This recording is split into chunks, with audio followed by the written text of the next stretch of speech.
95, got the 1942 pouring in my cup. In the session real loud, good gas, yeah, you know we about to roll it up. Bring the bottles to the session, big tab, go ahead and just live it up. Get lit one night, after that, we can go ahead. What's going on? What's going on? It's your boy Ikon. And here on 95 South Podcast, once again, first and foremost, I got to always thank God for this opportunity to be able to come on here, have this opportunity to have, to be with my brother and to have great guests and topics and be able to learn new things every week we do these podcasts. So I want to introduce my right-hand man, baby mama's favorite host, you know what I'm saying, Barry White Jr. voice himself, you know what I'm saying, Mr. The next big voiceover voice in the business, my man Jacob the Great. What's going on, fam? What's up, man? We definitely another blessed day, man. A chance and a choice another day to get it right for sure, man. So, we here, man. But before we get into this remarkable artist story, man, I just want to say, you're not tuned in with the 95 podcast show, and this show will be broadcasting in 191 countries with additional online monitoring by online radio box. And want to say you can catch us also on She Real Radio, T-Dubs Entertainment. And you're now rocking with the 95 South Podcast Show. You know what's funny, bro? You did that. Funny. Let me know how connected we are. Because I was thinking this point, I said, man, do it at the beginning of the show instead of like the middle of it. And it is kind of without me saying right. Go ahead. Oh, man. Okay, so, man, listen, man, we have nothing other than, hailing out of Laurel, Mississippi, man, nothing other than J.L. Thompson music. How do I begin it? He play keys, he sing, he arrange music. He make your girl not want to go back home with you. He just man, when I heard this song, "Hey, Mr. Truck Driver," I was like, oh, he got something for the truckers too. And that woman said the truck driver ain't got with 34 hours, but Yes, if you want some of this, you got to pay some, Mr. Truck Driver. Got to. Man, so none other than JL Music, man. JL Thompson Music. And before we get into your story, man, who is JL Thompson Music, man? And what does JL Thompson represent? J.L. Thompson represents, I'm a person that just like to make good music for great people. Any way I can inspire people just through my music. That's how I want to do it. When you come to my show, even if I help one person, half a person do anything, I feel like my mission is fulfilled. So I'm the type of person that I like to help people, no matter how it is. So if it's through my music, physically, mentally, emotionally, whatever it is, man, if I can help you, that's what I try to do. Okay, great, man. So how did your music career start? So when did you find out that you have a passion for the music, and like how did you and your family shape you as a young age, become this great music to become a great music artist? Well, I started out in preschool. I always tell the story. I was at my preschool graduation. I guess I was coached into it. I can't remember that part, but I do remember, at the graduation, you got to sing a song. So we just so happened to have to sing "I Believe I Can Fly and Not Let It." And, everybody's favorite part when you get to "I Believe I Can Fly," or I kill it go, woo. So I've been singing, man, since I was in preschool. My dad is a preacher, so being in the church, I had no other choice but to do something. And some way, somehow, man, it was music. I was always singing. I started learning the piano, and I've been playing for churches for almost 20-something years. So music is basically a part of everything I do every day. I've been doing it for so long, man. I've done blues, I've done Delta blues, I'm doing soul blues. You name it, I probably done done it. I was even in choir in high school. We got the opportunity to go to Carnegie Hall in New York, so I'm one of very little that can say they performed in Carnegie Hall in New York. So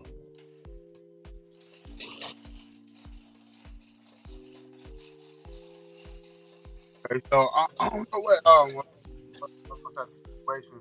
So basically, in your opinion, what do you think that connects your audience to when it comes to music and how you approach it on a weekly basis out doing your I think it's the experience, man. A lot of my songs have a lot of experiences in it.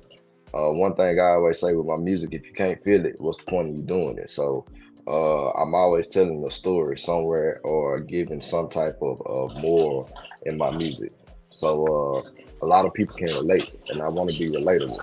So for example, with the truck driver, uh, a lot of people, it's a lot of truck drivers out there. So hey, that's why I got a big truck driver fan base. I got the big truck driver song as well as Hey Mr. Truck Driver. And the experience is hey, everybody drives trucks and a lot of people, mostly a lot of people have experienced a lot of it. So that's where that comes from. So I just like to be able to connect. Also, I got a song called Beautiful Wife. I want to be able to connect with the couples and the married couples out there. Uh, Toxic love. A lot of people have been in toxic relationships and they don't want to be in it. It's not just toxic love to where everybody loves toxic love. Some folks don't want it and don't need it, and they just saying they tired of it. So I mean, I try to connect with people on a different level to actually talk about things that we really like or don't like. And hey, so far it's been working, man. yeah, because it's kind of funny. I had a partner about a year ago. Me and him was talking about doing a radio truck stop. And we just like because being I'm on the road market when it comes to that. Our truck drivers board too. We just out here driving 2 hours a day and come through All right. a podcast. And I think we're gonna do one that I was like, okay, do a radio station and we have the Southern Soul market because I think the funny thing about it was the Southern Soul market is basically a country market and a lot of people was like I was talking to some friends, they've heard of Southern Soul, but they didn't call it Right. Southern Soul. So I think it's one of those it's like we talked about before we came on air. Southern Soul has an opportunity like hip hop in the 80s and 90s. It has so much growth. It's a whole different level. And in a time where all this bang bang drug music or whatever people want that refreshing, that life experience, good vibe and music. So I think that's Right. the outcome in the book. So where do you feel like your responsibility is when it comes to putting out type of sound? Really, man, I just try to put out good music. Southern Soul has just, I want to say Southern Soul hasn't always been Southern Soul. It used to be blues or soul blues and R&B. But I just try to do my part in doing what I feel. I just take different sayings from old days, or I take a relationship, or I take different people's situations and put it into a song. For example, my daddy got a Ford pickup, 1994, old as I am, and he still got it. It run good. He always say she might take a licking, but she keep on ticking. So I was like, man, forever. I kept hearing that in my head, so I wrote a song about it. But I put it to the women. So man, Southern Soul is getting to be it's slowly falling into the place of the new R&B, because a lot of people listen to it and they love the stories and they love the relationship and they love how it make them feel. So I'm just excited to be far along as I am, especially sitting here on the podcast with y'all. If you'd have told me when I wrote my first song that I'd be sitting here on a podcast or doing interviews with people out of Atlanta, Georgia, or the different podcasts I've done before, I'd probably laugh. But the Lord has blessed my music to the point where, man, I've been a couple places, done a couple shows with some people, and it's just major. And I'm just enjoying the ride, man. Yeah, before I get up, I just want to say y'all can put pockets. Y'all can play in the gospel world. Y'all can kind of play around a little bit. So y'all not basically strapped.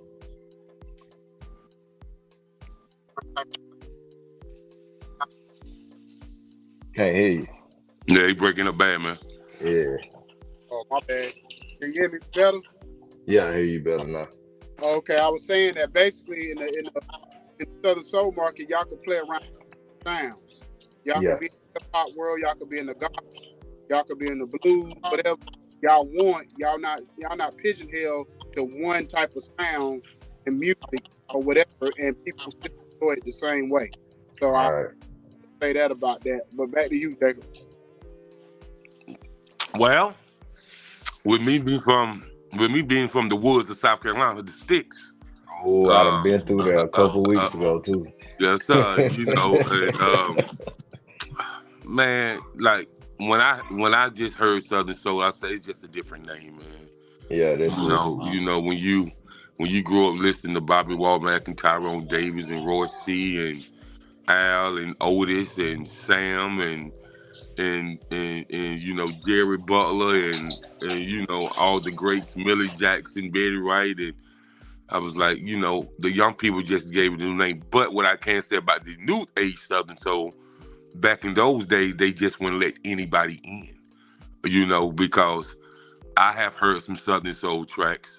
I was like, you know, like the comedian that was on TikTok. Now he do Southern Soul. I'm like, you know, I don't know about that. You know what I'm saying? I'm like, I don't know about that. So, you know, Southern Soul, Blues Soul, Chitlin Circuit music, you know, it always had this feeling that moved you. It always had this feeling that'll turn your upside down frown to a smile, and you can't stop smiling.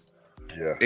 And it always had the feeling where you ain't have to worry about, you know, none of the extracurricular activity that's going to ruin the party. You know, we already know that we got the barbecue grills out there. We got the bootleg man in the back. You know, you know, you got somebody selling T-shirts. You got somebody selling what we call flip flops. You know, you got somebody selling everything at a Southern Soul event. So I think coming out there, COVID, when we lost a lot of loved ones and close friends and family members, Southern Soul gave us a sense of urgency to feel good about ourselves again. So I think it hit when it was supposed to hit. You know, and with that being said, you know, I think the levels of the storytelling and when people are singing from the hurt and the pain, you know, it's a different lane. And you know, cause I tell people, Southern Soul ain't nothing but secular quartet. That's all it is. That's all it is. That's all. If you grew up in the church singing quartet, then you can relate to Southern Soul. You know what I'm saying? Or if you ever heard somebody sing quartet, you can relate to Southern Soul. And so, you know, I tell people all the time, you know, King George ain't nobody but Melvin Williams from the Williams Brothers. That's all. You know what I mean? You know, like J.L. Music ain't nobody but Slim from the Slim and Supreme Angels. That's all. You know what I mean? So it got this sense of urgency, but I also think that a lot of Southern Soul artists got to get in tune with the corporate structure of the music business. Because it's not just all about performing and doing the shows. You know, it's about you getting paid for the rest of your life off of your craft. Yes, sir. And you know, it's about you having a good management, a good PR, and it's really also about you really connecting with your fans. Don't be such a big artist where you can't sit down at the table with your fans and talk about your music and Yes, tell them how it sir. was created, you know, ask the ladies what type of wine you drinking and just There vibe you with them. go. You know, because the music can be a whole vibe, but that person can be a bigger vibe. Yeah. You know what I mean? And so that's what I think. So you was in Orangeburg, South Carolina, right? Yes, sir. Okay. And you was out there with DJ Trucker, right? Yes, sir. Good dude, good dude, good dude. Real good dude. Him and So DJ Dirty. right. Him and DJ Dirty, real good dude. So um with my partner Ikon being in that truck and logistics, you know, industry, you know, he said Mr. Truck Driver. So let's talk about the song Mr. Truck Driver and why it was created and why you were so passionate about putting some out for the truck drivers. Well, first of all, man, I am a truck driver. I've been driving for now maybe 4 or 5 years.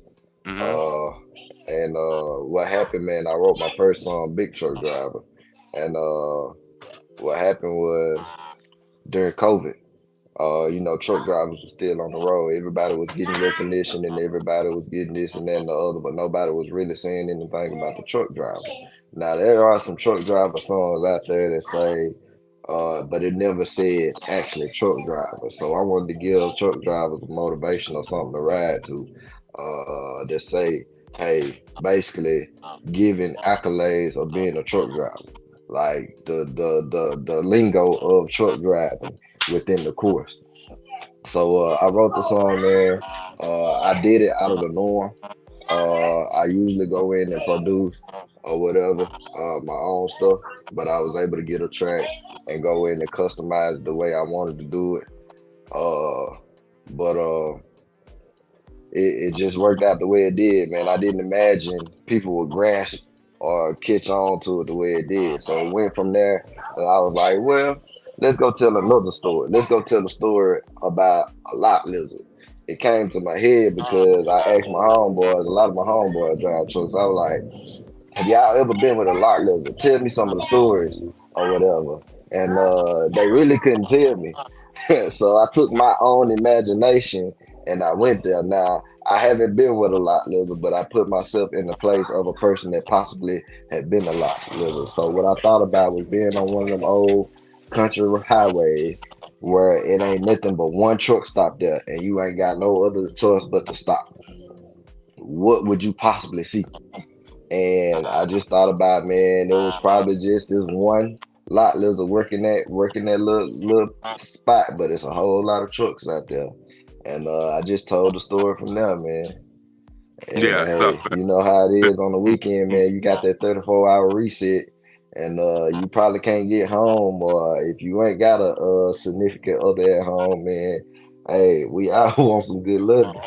So yeah, so you might yeah. have to pay for it out there. Yeah, so Mr. Truck Driver, man, she said you ain't got but 34 hours. But it's Yeah, a fee that come with that. It's a fee come with that. yeah, it's a fee. You gotta pay that fee.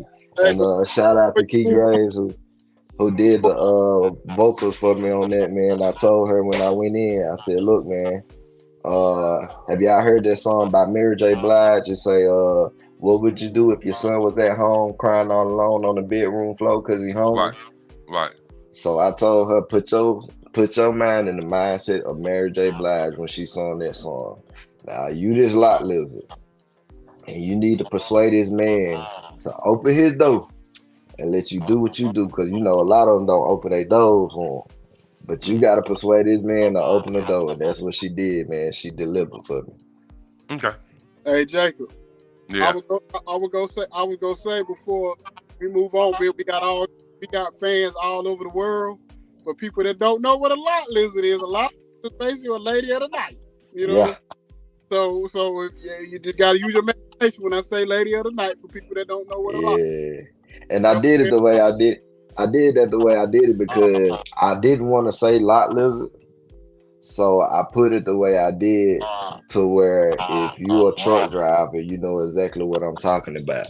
But if you're not a truck driver, you're gonna ask a truck driver. You're gonna listen to it first. You're gonna try to ask a truck driver, and then you're gonna go back and listen to it again. So if I only get 2 listens out of you, I got them 2 listens out of you. Because first of all, you're not gonna understand from the beginning. Then you're gonna go ask, and then you're gonna go back and listen again, and you're gonna be like, oh, okay, because I've had that happen. So hey, it all worked out perfect. Now, I'll say real quick before Jacob go on. So when I first got on the road, I didn't even know what really a lot lizard was. And I remember somebody asking me one time, they wasn't even a truck driver, you ever been with a lot lizard? And I'm like, lot lizard? What lot lizard? And they was like, you know. And I said, no, I don't. So they told me what it was. And I ain't never, because like when I was first out on the road, I was doing maybe like driving. I was delivering cars, vans. So I really wasn't in the back part of the truck driver area. Right. So I remember one night I actually was in like a pop, and I walking through, and I guess they came in there, and the worker was like mad, like, no, y'all can't get in here, get out, blah, blah, blah. And then they was like, yeah, I can't stand them jokers. They always trying to come in, trying to solicit, whatever. But when I seen them, they just like they was about to go to the club. In my mind, my imagination, I ain't think a lot lizard would look like that. I think a lot lizard gonna look like run down, like thrown away, whatever. And I didn't really like, okay, man, they actually look deep. They like decent looking women. Like I didn't really. I was like, okay. So I that was like the first time I was like, okay, that's crazy, whatever. But yeah, that was my kind of story of first encountering and seeing a lot lizard. Yeah, man. So yeah, I've been in a few trucks with my homeboy Quincy that drive for Swift, and I remember this was years ago, man. This was like I'm gonna say back in like 96, 97. And man, he used to tell me, man. He said the pilots and all them big trucking stations. He's like, man, this ain't nothing but the script club with candy bars. Come on now. I said, huh? He said, yeah, bro. He said, man, please, man. He said that's why you hear the stories of truckers that have babies all over the country. You know what I mean? He said, cause you know people love truckers, man, and he was like, you know, especially if a trucker's a single man, so you know, it's a wrap. You can call it rentals and put the ceiling on it. Right. You know, so you know, truck drivers, man. It's only two type of women who I think are stronger than most. Women who got a husband for a truck driver, and women who got a husband for an entertainer. And my wife got both. Bro, if they can sustain, yeah, she a jewel, bro. Oh yeah, she been rocking with me for almost 15 years, man. And I wouldn't trade her for nothing. She supported me to the fullest. Because what people don't look at, a truck driver is a superstar. Hey, for real, you ain't they lying. Know in so many different states. You know what I mean, man? What you do? Drive truck? Oh boy, you a superstar, boy. Yeah. You done hit the highway like a locomotive, boy. Like you know, everybody know you. You know what I mean? Usually the truck driver in the family. Usually in the family, if you got a truck driver, he the coolest one. Everybody just kind of gravitates to him for whatever reason. So yeah. And usually the truck driver take care of everybody in the family. Yeah. Whether it's the niece, the nephew, the grandmama, the mama, the daddy, the brothers, the truck driver set everybody up to have their own business. Right. You know what I mean? Right. So you know, when I heard that, and I said you on there with DJ Trucker MC and DJ Dirt, I said, oh yeah, man, he done really plugged in with two of the major heavy hitters when it comes to spinning them records in the Southern Soul industry, like major. So I was like, you know, that was dope. So back to that journey, man. You started playing piano for somebody else at a young age, right? Yes, sir. I started playing for a guy named Rashad the Blues Kid out of Laurel, Mississippi. And he kind of turned me on to the other artists that I played for. Right. So tell me how you got into the piano at a young age. Man, YouTube. YouTube. They say I used to bam on the piano when I was younger and Mm-hmm. act like I was singing songs and playing songs when I really wasn't playing them. So I guess it kind of just evolved over time. I remember in high school, I played soccer. So I remember in high school, man, I didn't know how serious it was gonna be now. If I'd have known then what I'd have known now, I'd have stuck with piano lessons. I actually was playing soccer and taking piano lessons, and I was trying to go to soccer. You know what I'm saying? I thought I was gonna get a soccer scholarship, all this and that and the other. But the Lord had different plans. So if I'd have known then what I'd have known now, I'd have probably stuck with the piano lesson. But he always got a reason why he does everything. I feel like if I'd have stuck with the piano lesson and probably focused more on that for whatever reason, I probably wouldn't have the passion and the feeling that I and the emotion that I have for music now. Because I play everything off of emotion and my feelings. So if I'm feeling it, for example, if we out there and I'm feeling good, which I rarely feel bad, if I'm feeling good and everybody else around me is feeling it, sometimes if I say, okay, I'm gonna sing 2 or 3 songs and I'm done, man, I be the song, my song, all my songs, and everybody else's song too, just based off of, hey, I'm having a good time and I'm feeling good. I mean, one thing I'm never gonna do, especially in my shows, I'm never gonna leave people with wanting, you know what I'm saying, saying or being able to say I didn't do enough. Uh, Mm-hmm. even though most artists want you to want more, but I'm always give my all and give my best, man, because that it is what it is. People pay their hard earned money to come see me sometimes. So I'm like, who am I to shortchange you? It's the end of the week, man. Friday, you'd have been at work all week, whatever. And you probably took your last 20, 25, 30, $40 to come and see me. So hey, I'm gonna try my best to give you your money's worth every time. Even though there's other artists on there, I'm gonna try to make sure you get every last penny, every last dime of what you paid. So I mean, hey, I just love music, man. It's a part of me. That was point in time in my life, man, where uh I knew something was missing. I came off the scene for a little while, man. And my wife, that's why I love her to death. She said, I can't make you happy. I gotta add to the happiness that you have. And once I got back into music, man, I knew that's what I was missing, and I've been rolling head first ever since. Mm-hmm. Ever since. You know what's crazy? You say that is because I tell people all the time, a relationship, you got to have something else besides just you each other to make it. Yeah, You know what I'm got saying? to, man.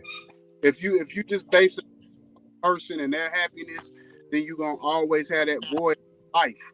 And Right, the best partnership when the other person understands that, like you know, whether it's like if you like to go play golf or you like to go, go to games, or your wife like to go hang out with the girl and get her nails done, let them do it.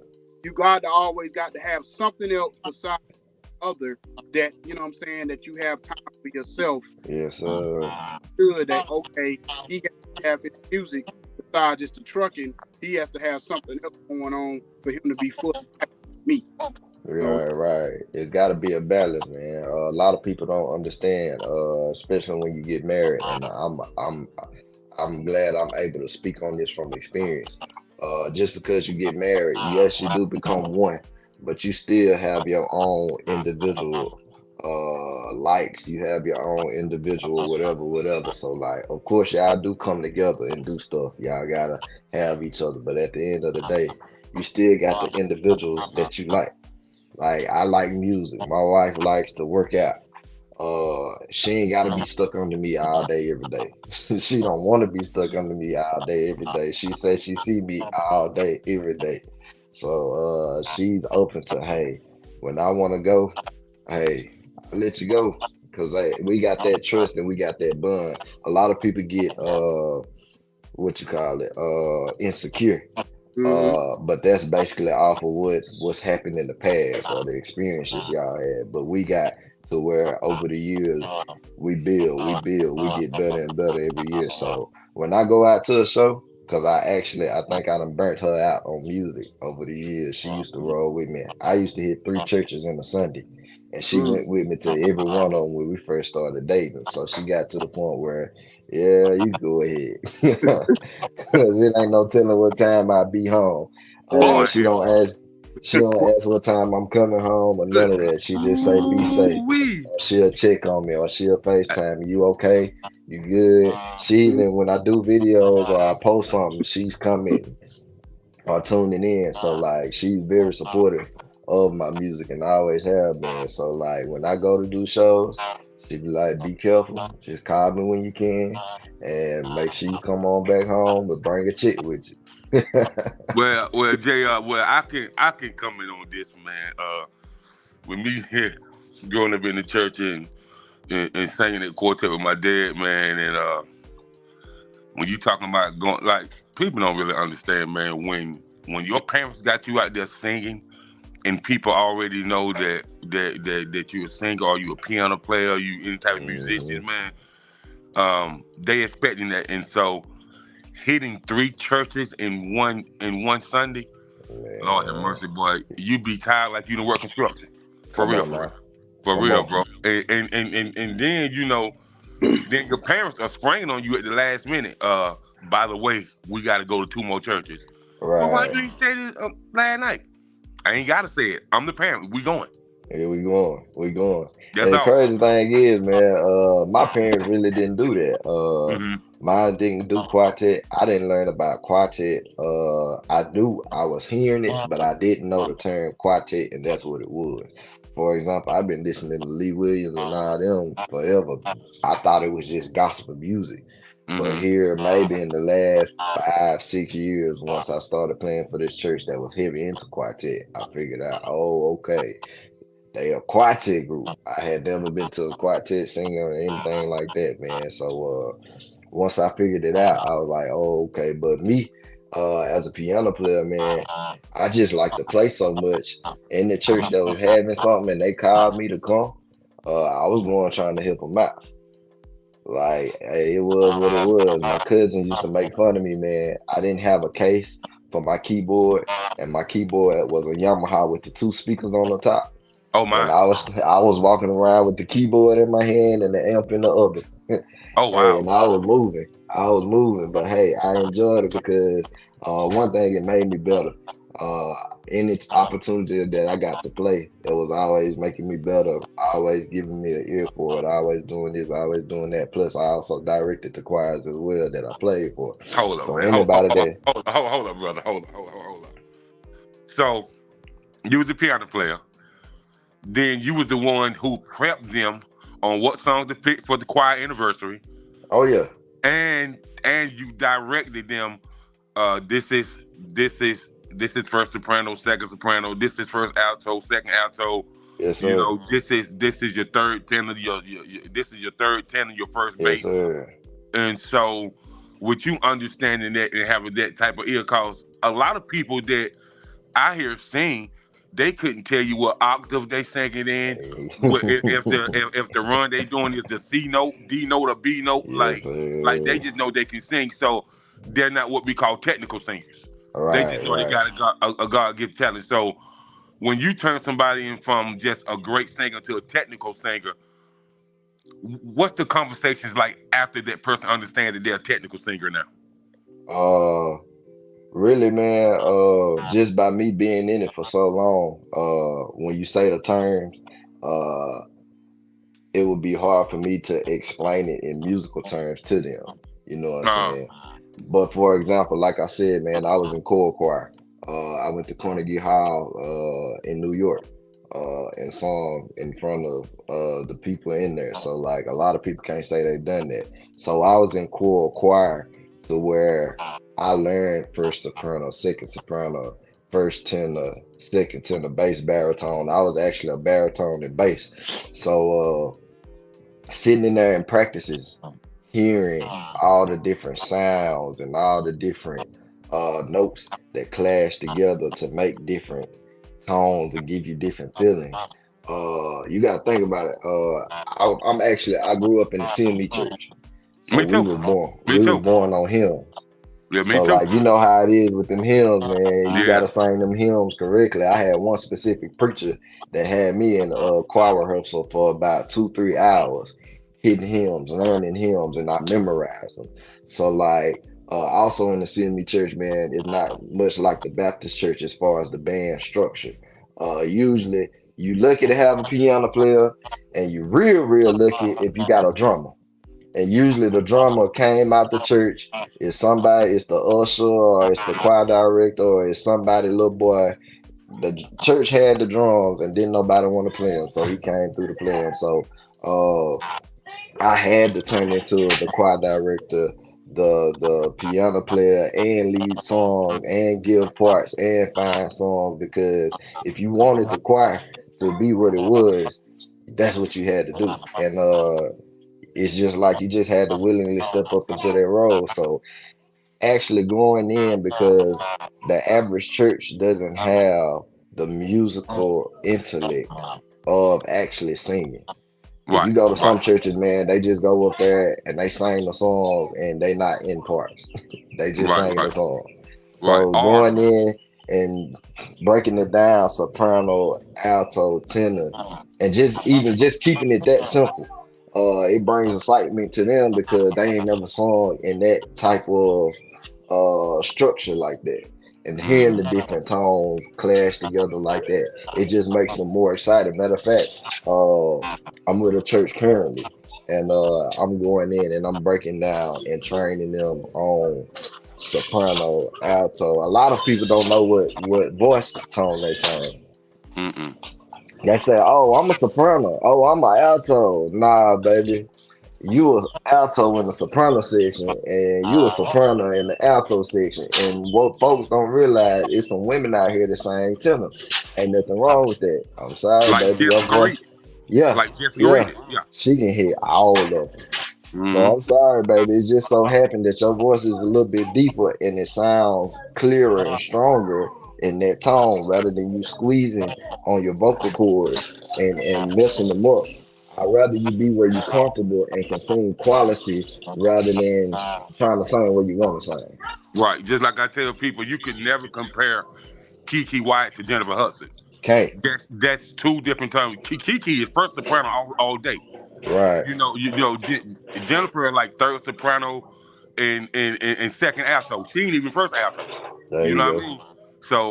So you can't compare like a Kiki and Jennifer, or you can't compare like a Deborah Cox and a Kelly Price. You really can't compare because You they can't. will never sing in the same key. You know what I Right. mean? You know what I mean? So that's why you hear a person like Anthony Hamilton and a Dave Hollister, they sound different, but you can tell when they switch their key, they really know how to riff, they know how to run, and they know how to break it down with the bridge. Right. You Right. know what I mean? Right. So that's the difference between being like a gifted singer, then a gifted and a technical singer is totally two different things. Yes, You know what I sir. mean? So and I think that's something that kids really need to learn. Yeah. Even in hip hop, you don't supposed to come on hip hop with the same voice. The melody of the hip hop song should diverse on to what the beat sounds like. You know what I Right. mean? If you kind of coming in with the synthesizer with the like the guitar screens, then you should have a mild tone. But if you coming in with the 808 hitting hard, then it should be more hip hoppers. You know what I Right. mean? And Right. so Right. that's what really people got to understand about music. You don't if you in the music business, you listen to music, but you hear it more than you listen to it. You know Right. what I mean? Right. So Hey, I come back to you. I want to stay right there for a second too, because I was going to kind of go into what I was going to ask him anyway. Because it's funny, because I don't know if you heard the artist Amani. And the first time we went to the Southern Soul, Award show last year, and this is my first time hearing these Southern Soul artists in person. And I heard Amani, and I always make this joke: if I hear a good vocalist like that, I say, well, he made me want to throw my panties. You know what I'm saying, or whatever. Hey, JL, he talking about Tony Armani. That's what we Oh talking about. yeah, Yeah, hey, that man got a unique voice that I've never heard. Like, you can't help but give him his props. Like, you never heard it before. I've never heard it before. Matter of fact, he'll be in Mobile this weekend on the spring fling. Like for what his voice has, it works for Southern Soul and for gospel. Yeah. Now that's Like yeah, he got a quartet song he just redid. I just heard it and I was like, bruh, like why? Like words It's can't funny, man, explain it. because the gospel industry want to give him some major money right now. I can tell. They just want him to leave Southern Soul alone altogether. I can You know what I mean? tell. The gospel And it people will work want to offer for him. him some bread. He yeah. can go and do a show a cappella and tear it up. In gospel, Southern Soul, I really feel like that because of his voice. It's unique and you can feel every word that he's saying. And that's what I was going to ask. How important in the Southern Soul market is to have that voice? Because I know earlier we was talking about the artists. I know y'all, the community, I was talking about the realists. And I get what he was trying to do, but I don't want Southern Soul to become a joke or become gimmicky or whatever.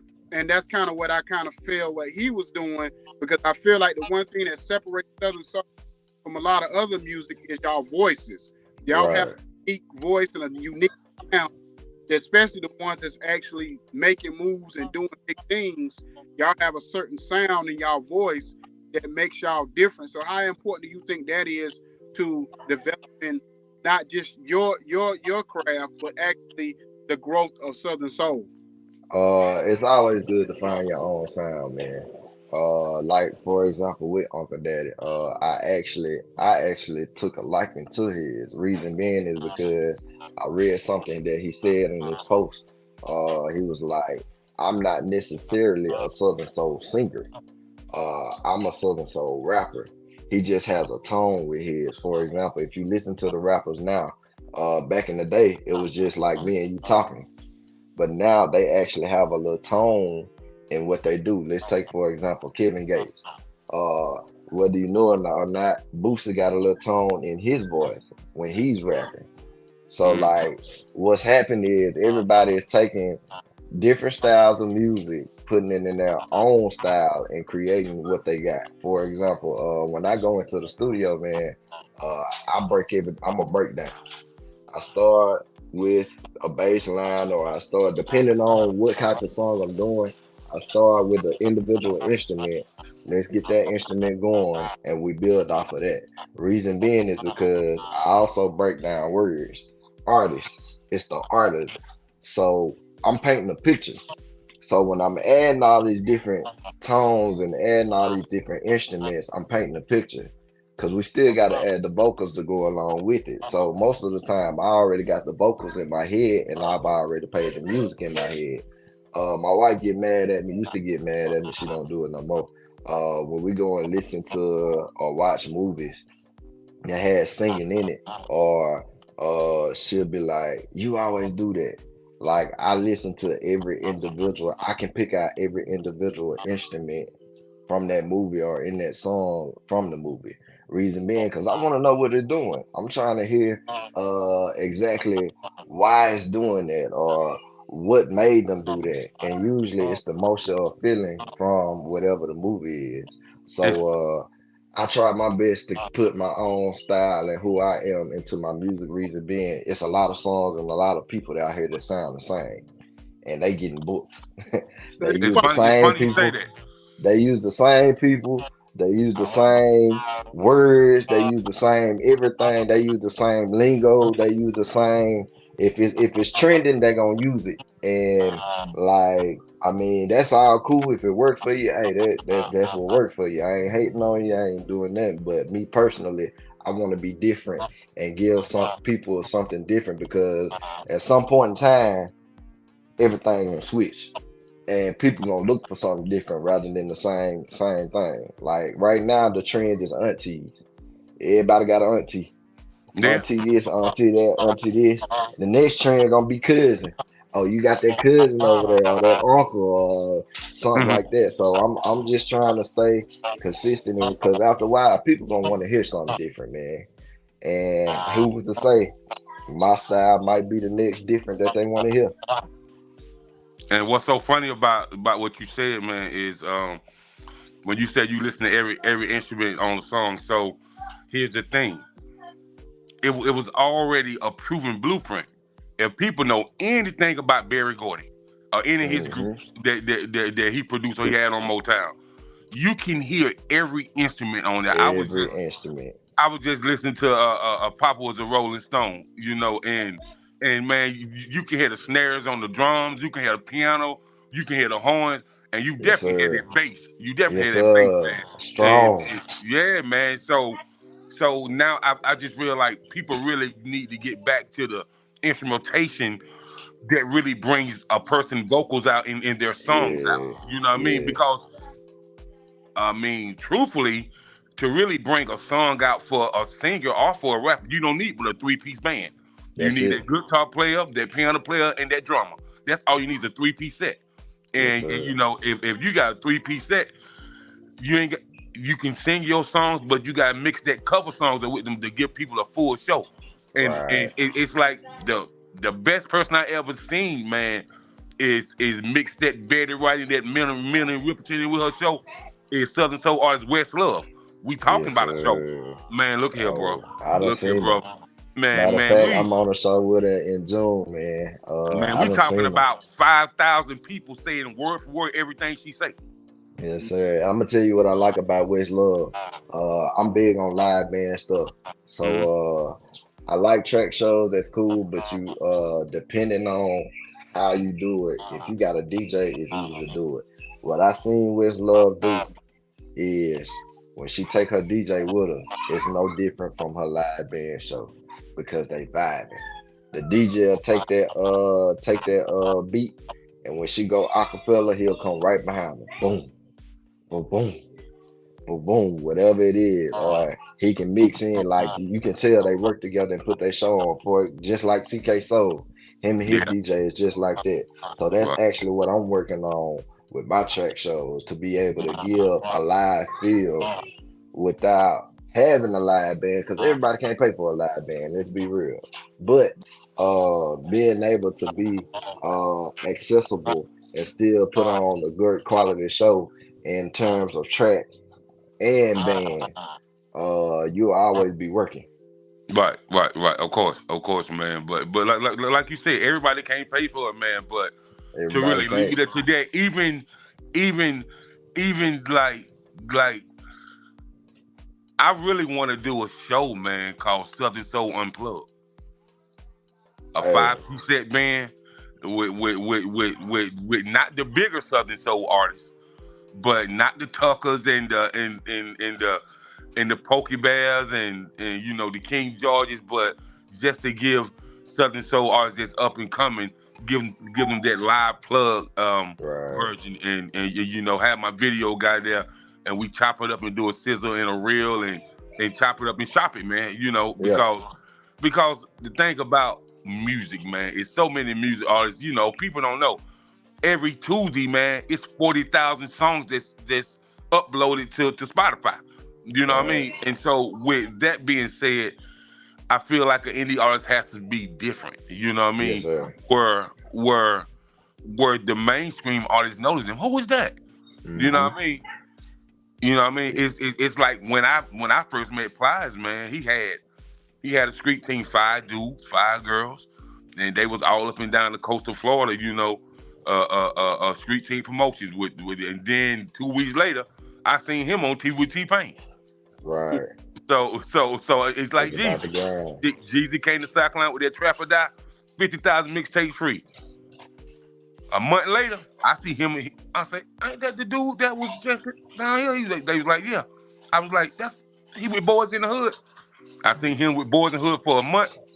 Then a month later, he signed a solo deal with Def Jam, and the rest is history. So, you know, Also, I Yeah. just, right. It's I also the same way down in Florida, with Mike Jones and all of them. They was I seen them in Daytona before they blew, moving around like that in Florida. Next thing you know, 6 months later, they Hey, Mike it's already. Jones. Hey, who? Yeah, Hey, he made a name for himself, man. Yeah, Hey, yeah, man. that's how it is, man. You gotta get out here and grind. When I first started out, man, my first major show, it was just a Juneteenth, but all of my major shows that I consider major was band shows, and I paid out of pocket. Reason being is because I knew wasn't nobody coming out and willing to do live band shows, especially out of their pocket. So like I Uh, did that. I'm not gonna say I was the only one doing that, but I knew what I wanted. And my big influence, man, is LJ Echols. All he do is live band shows.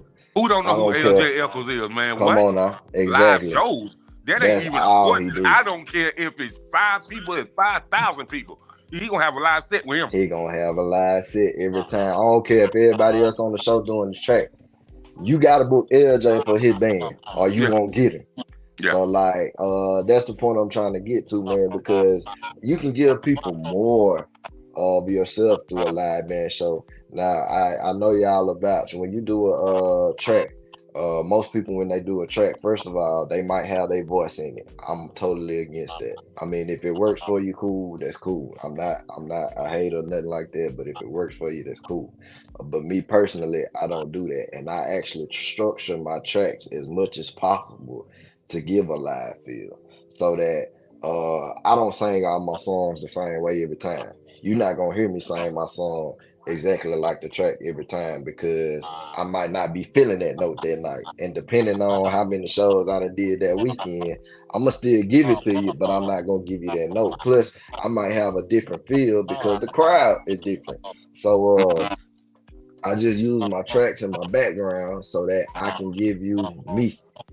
Either you can sing or you can't. Right. Point blank period. I can dig it. I can dig it. And then So, most of the time, man, when tracks is in there, some folks can't even bend their voice with their track because it's been mixed and mastered so much to get it to sound good. So the cheating, it comes out. You know what I'm saying? It is what it is, but I try my best, man, with all my tracks. There's no voices in it, and I'm gonna give you all of me. You gonna hear my voice. If it crack, it crack. You gonna hear it. If you can sing, you can sing. You gonna hear it. So that's the way I move with mine, man. Because like I said, I got that live band feel, and I want to give you as much of me because you can go buy my and stream my music on YouTube and all that. I'm not gonna give you something that you can go and stream when I get done. I'm gonna give you something different. So you'll be like, oh nah, that don't sound like the track. Nah, it don't. That's me. I'm giving you a little bit more on it than what the track was. So oh yeah. I can. hey, and I like to talk to my people. Of course. Hey, I like to interact with them, man. I got a song that I'm getting ready to release called "Drop That Load," and you got to have some good knees for it. So I tell them, Uh-huh. man, hey, yeah, I Huh? got some good Huh? knees. Huh? Hey, and what I did, I took a hip hop beat.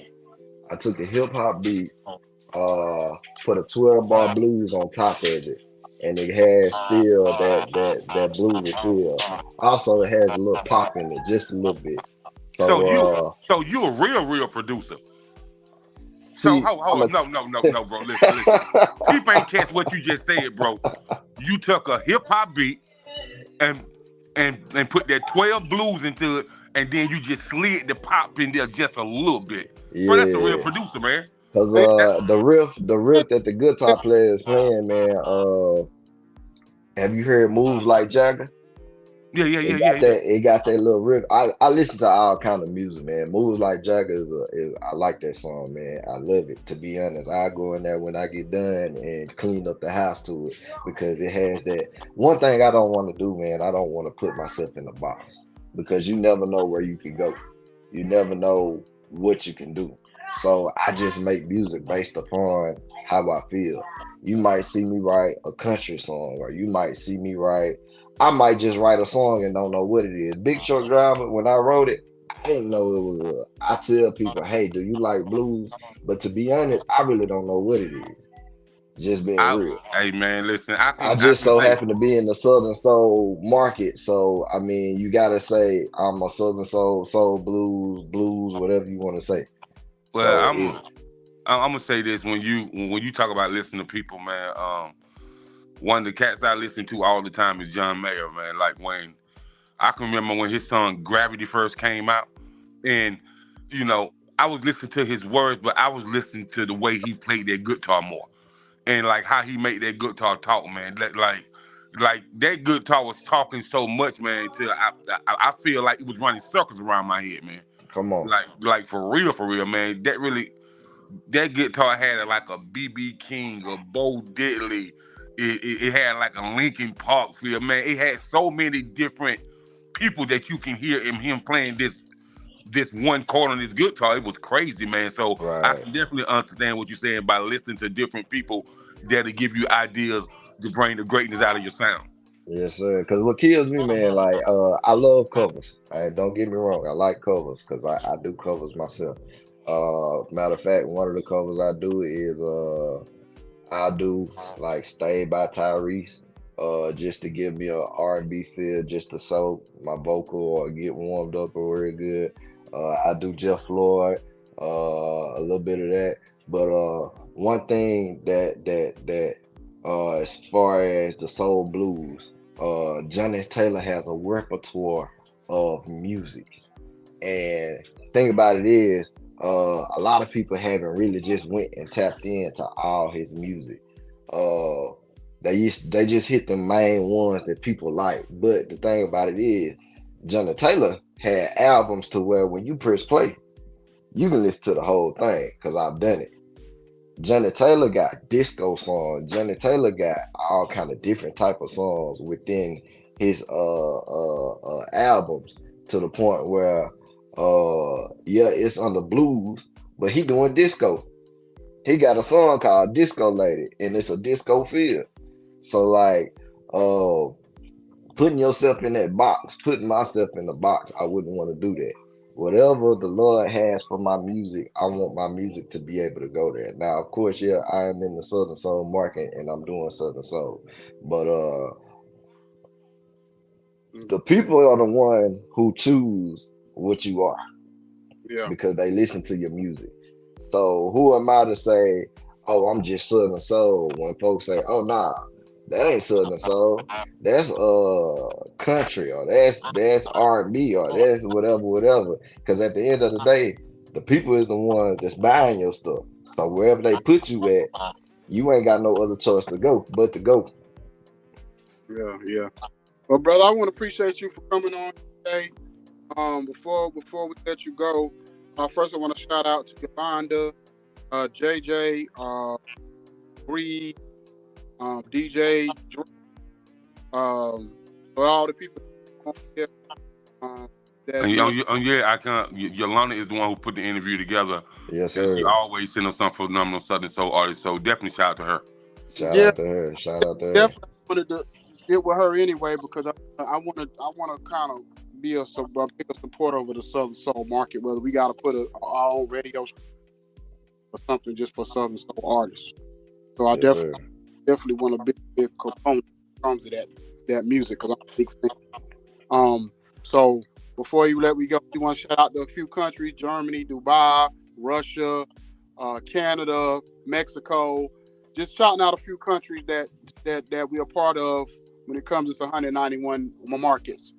But next, JL, just let us know where we can find you. I know your people put out one of the platforms, and you let us know where everybody can find you and any shows and stuff coming up Yes, soon. sir. You can find me on our TikTok, Instagram, Facebook. You can even Google me, JL Thompson Music, on all platforms. If you go on Google and type in Mr. Big Truck Driver, Driva, it'll pull me up. So it'll pull up all of my information as well. I'm in the process of getting a website, so you'll be able to find me on my website. My music is on all streaming platforms, and I'll actually be in Atlanta June the 8th for a truckers ball. So The flyer will be on my page. If y'all available, man, I love to meet y'all in person. Come on through, cause y'all just blew my mind talking about we in Dubai and Mexico and like I said, man, a lot of people. I'm grateful because when I first started doing this, I never looked past just doing the music. If you'd have told me all these different people would be listening to my music, I'd have never thought it because I didn't realize Big Truck Driva is an international song. I mean, it's truck drivers all over the place, and literally it's people in other countries that's listening to my music. So I'm just grateful for people like y'all, man, to have me on y'all platform and put me in these different countries because y'all don't have to do it. Yeah, Let's just be real, man. just different countries, bro. Like people gonna hear your voice in 191 different countries. Right. So I mean, y'all don't have to do it, and for y'all to have a platform and let me come on and just promote my music and talk about my music, man. I'm very grateful, man. I'm very appreciative to all my supporters. I don't know what to say. I ain't even gonna lie to you. It's all right, man. It's all right. Hey, shout out to JJ, man. That's my manager, man. Without him promoting me and helping me get out there, man, y'all wouldn't see Mr. Big Truck Driva JL Thompson today. So hey, whenever you posting, if you're a truck driver out there, put pound big old driver. That's our motivation, man. Pound big old driver with the arm because hey, we make the world go round. Yeah, and subscribe to us on 910 Sports and Entertainment Network on our YouTube page. Please subscribe. We also have a VGN app that you can subscribe to also. So we got everything. We got website on. So we working on bigger television opportunities. So we trying doing our best how to get markets, but we gotta wait on God to move. Yes, sir. He'll so I appreciate you coming today, giving us the time. I know you're a big and like I said, if I can, because I'll be on the road like you be on the road. So hey, I was finna say, look like you in the truck now. Yeah, I'm out in Nebraska in this wind right now. Hey, that wind heavy. Yeah, so I'm headed to Idaho, but if I get a chance to be in I'm gonna definitely get at you. We can come out there and check it out. Yes, sir. I appreciate it. But I definitely appreciate you coming on and giving us your time. And y'all have a blessed week. Y'all too. Peace. Got the good vibe, got the 1942 pouring in my cup. In the session real loud, good gas, yeah, you know we about to roll it up.